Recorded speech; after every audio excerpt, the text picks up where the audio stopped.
Welcome to the Sideline Squeeze. I'm Lindsay. And I'm Victoria Daly. And even though it may be April, we are still in the midst of the madness, and March Madness is going to continue tonight with Texas taking on South Carolina. Tell me about this game, Victoria. So we got a huge game tonight, 7 o'clock, and these teams have met up 3 times already this season. The Gamecocks winning 2 of them already, but Texas did steal a win with Madison Booker. She was, I think, the catalyst for that win over South Carolina, and I think it's going to be a good game. You know, I don't think South Carolina has one dominant player for their offense, but freshman Joyce Edwards and sophomore Malaysia Wiley come off the bench and they score 40 together. So, you know, I think there's so many offensive players and weapons on each side that I think it's going to be a good matchup, but who do you have winning it?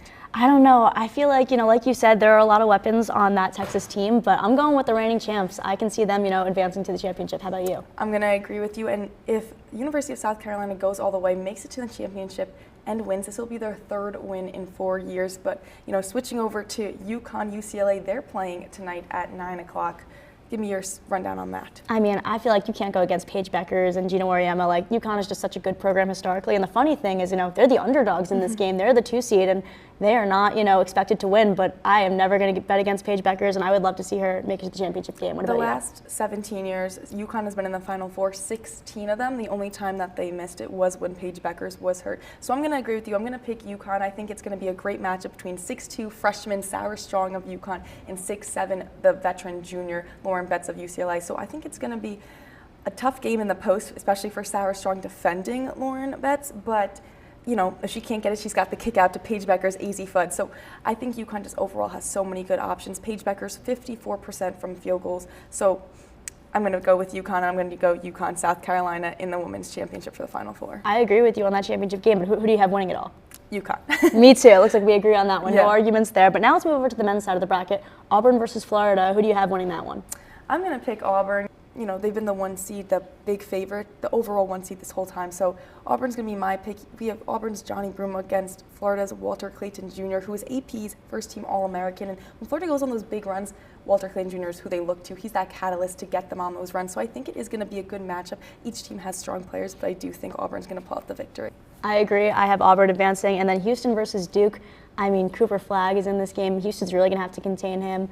I think that Duke is going to come out on top. What do you think? Cooper Flagg, he's going to beat the #1 draft pick, and he is just so hard to stop. And Houston does have one of the best defenses in the league, but they are good at preventing teams from going into the paint. So when they stop teams from getting into the paint, they're going to kick out. And who are they going to kick out to? Cooper Flagg.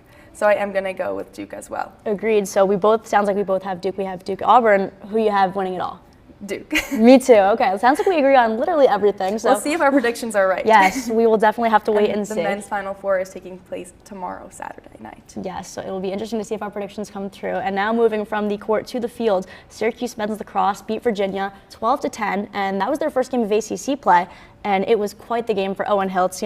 The game was very close throughout. In the 4th quarter, it was all tied up at 10. Hiltz then had a goal, and that gave Cuse the lead with about 2.5 minutes left in the game. He then had another one, giving him a hat trick and Cuse the win. So a big win for this lacrosse team. Owen Hiltz, he's been amazing this season. Last week, he got his 200-point honors. Now he just had a hat trick this week, and he's the one who really put the game out of reach for Syracuse, at the end of that game.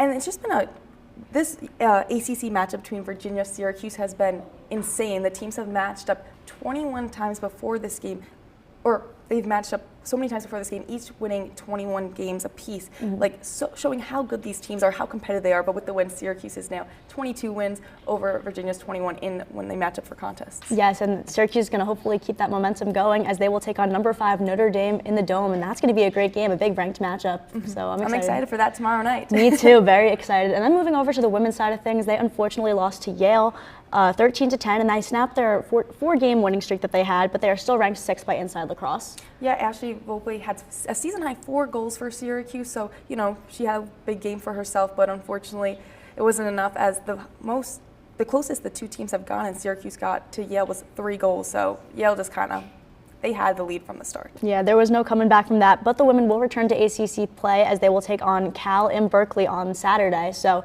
some big lacrosse games coming up on Saturday. Hopefully Syracuse will come out with the win. Hopefully they'll get right back on track, our women's team. Yes, I'm hoping so, and we will keep you updated. However, we won't be filming next week because Victoria she's on the club basketball team, if you guys don't know that, and she is going to nationals, which is so exciting. We're so proud of her, and we will be rooting for her.